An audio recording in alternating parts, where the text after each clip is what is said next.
Bismillahirrahmanirrahim. Assalamualaikum warahmatullahi wabarakatuh. Apa khabar anak-anak? Okey, baiklah. Hari ini kita akan teruskan dalam mata pelajaran ibadah. Pelajaran 1 yang bertajuk Adab bergaul dengan orang yang lebih tua. Okey. Sebelum tu, mari kita sama-sama membaca doa belajar. Bismillahirrahmanirrahim. Allahumma aftah alaina hikmataka wa anshur alaina min khazain rahmatika ya arhamar rahimin. Amin. Okey.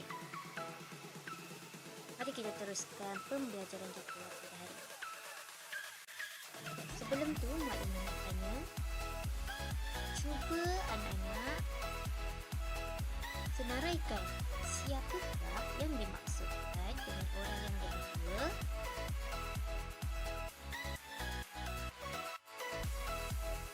Maklimah bercontoh. Orang yang lebih tua adalah ibu kita, ayah kita,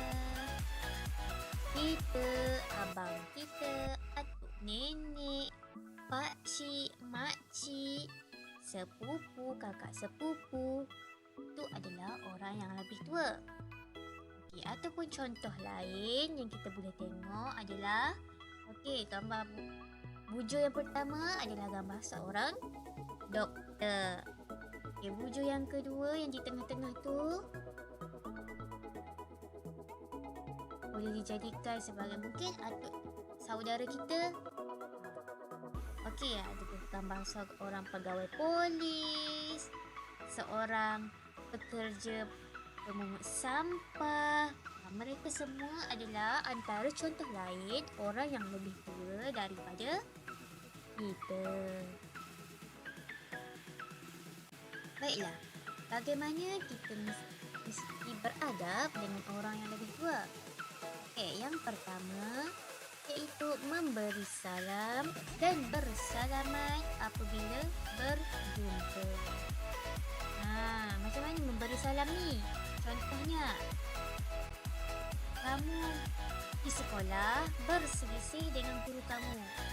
Mesti apa? Memberi salamkan. Assalamualaikum cikgu. Selamat pagi. Kamu akan cakap macam tu kan dengan cikgu? Dulu kita kalau jumpa kita akan salam. Tapi sekarang COVID, sebaiknya kita elakkan daripada bersalaman ataupun mengadakan sentuhan di antara dengan orang lain. Bagaimana nak menggantikan salam tersebut? Kita boleh meletakkan tangan kita di bahagian dada dan tunduk sedikit sebagai tanda hormat. Yang kedua, bercakap dengan sopan. Bagaimana bercakap dengan sopan tu anak-anak?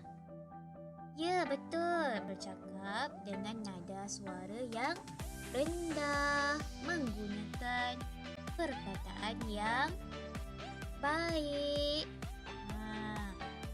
Yang ketiga, menerima nasihat mereka dengan hati yang terbuka. Maksudnya bagaimana?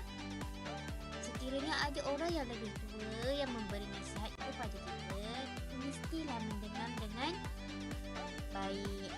Walaupun ada nasihat mereka yang anda rasa anda tidak berapa suka, tapi kita sebagai orang yang lebih muda hendaklah berlapang dada untuk mendengar nasihat mereka.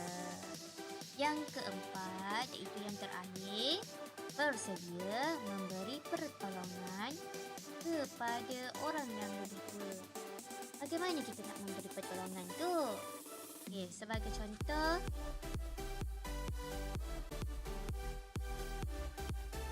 jika ada seorang nenek yang ingin melintas jalan, kita sebagai orang yang lebih muda tolong bantu mereka untuk melintasi jalan dengan memimpin tangan mereka. yang seterusnya mari kita tengok tingkah laku yang tidak beradab apabila bergaul dengan orang lebih tua. Okey, dalam kita bergaul dengan orang lebih tua, kita mestilah mengelakkan tingkah laku yang tidak beradab ni. Apakah dia? Yang pertama, tidak mahu memberi salam dan bersalamat apabila bertemu. Dah sampai sekolah tu nampak cikgu berjalan je, kita buat tak tahu je. Kita tak boleh macam tu ya. Itu tak baik, tak sopan, tidak beradab namanya. Okey, yang kedua, meninggikan suara ketika bercakap. Macam mana tu meninggikan suara? Kita kena tinggi dulu ke baru suara kita tu tinggi? Tidak. Meninggikan suara maksudnya kita bercakap dengan orang lebih tu, kita mungkin kita menjerit-jerit. Mak, saya nak makan. Macam tu. Itu tak baik sebab kita menjerit ataupun meninggikan suara kepada orang yang lebih tua. Okay. Yang ketiga, tidak mahu menerima teguran yang membina. Maksudnya tidak mahu menerima teguran macam mana? Bila mak kita cakap, Angah, pergi mandi. Tapi kita tak nak dengar teguran tu. Angah tak nak mandilah mak. Tak baik ya. Kita kena buat apa yang mak suruh. Pun itu adalah perkara kebaikan dengan mak suruh pergi mandi untuk apa? Untuk menjaga kebersihan. Kita tak nak, itu tak baik. Yang keempat, tidak mahu menolong apabila mereka mendapat kesusahan. Contohnya apa tadi? Nampak orang tua untuk melintas jalan kan? Mereka sangat memerlukan pertolongan. Mana mereka mungkin dah tak larat. Mereka perlu dipimpin ketika kita melintasi jalan. Takut bimbang ketika melintasi jalan mereka jatuh ke, pengsan ke. Jadi kita mesti menolong mereka yang dalam kesusahan. Okey, seterusnya kita tengok contoh bergambar. Ini adalah contoh perbuatan yang tidak baik pada orang yang lebih tua. Apakah contohnya? Yang pertama, itu apa? Adik mengejek abangnya. Saling menjadi lidah. Okey, ini tidak baik. Jangan buat macam ni. Walaupun abang atau kakak kita marah kita, mengejek kita, kita jangan mengejek kembali. Jangan balas semula. Okey, yang kedua, kita tengok ni. Apa dia ni? Gambar anak muda sedang menjerit kepada ibunya ataupun kepada neneknya. Jangan buat macam ni ya, pelajar-pelajar sekalian. Perbuatan ini adalah perbuatan yang tidak beradab kepada orang yang lebih tua. Okey, seterusnya mari kita tengok contoh perilaku beradab dengan orang yang lebih tua. Apa dia ni? Gambar yang pertama. Pemuda ni membantu seorang nenek dengan menolak kerusi rodanya. Ini barulah betul membantu orang yang lebih tua. Jangan kita biarkan. Memanglah kita tengok nenek tu boleh tolak kerusi ni sendiri dengan guna roda je kan, pakai tangan. Tapi kita sebaiknya kau nampak, kita tolong tolakkan supaya memudahkan lagi urusan orang yang lebih tua, itu nenek ini. Okey, yang seterusnya gambar apa ni? Kita nampak ada gambar pakcik kan, gambar seorang gelandangan yang tidak mempunyai rumah, yang tinggal berhampiran dengan tong sampah dan kotak tu, dibantu oleh orang muda dengan memberi apa tu? Kotak, mungkin bekalan makanan diberi kepada orang yang lebih tua ni. Macam itulah. Nak membantu orang lebih tua, tak kisahlah dia tu atuk ke, nenek ke, nampak betul kakak-kakak kita ke, macam abang-abang seusia abang kita ke, kita mesti membantu mereka. Kalau kita bantu mereka, barulah Allah sayang. Okey, seterusnya mari kita tengok apakah hikmah mengamalkan adab dengan orang tua.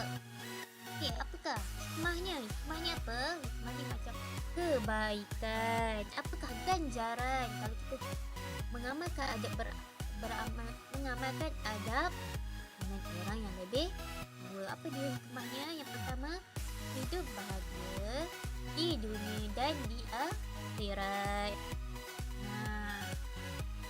Yang kedua, sentiasa mendapat ketenangan jiwa. Yang ketiga, mendapat keredaan Allah Subhanahu wa Ta'ala. Mendapat redha ni maksudnya apa? Allah sayang kita. Okey.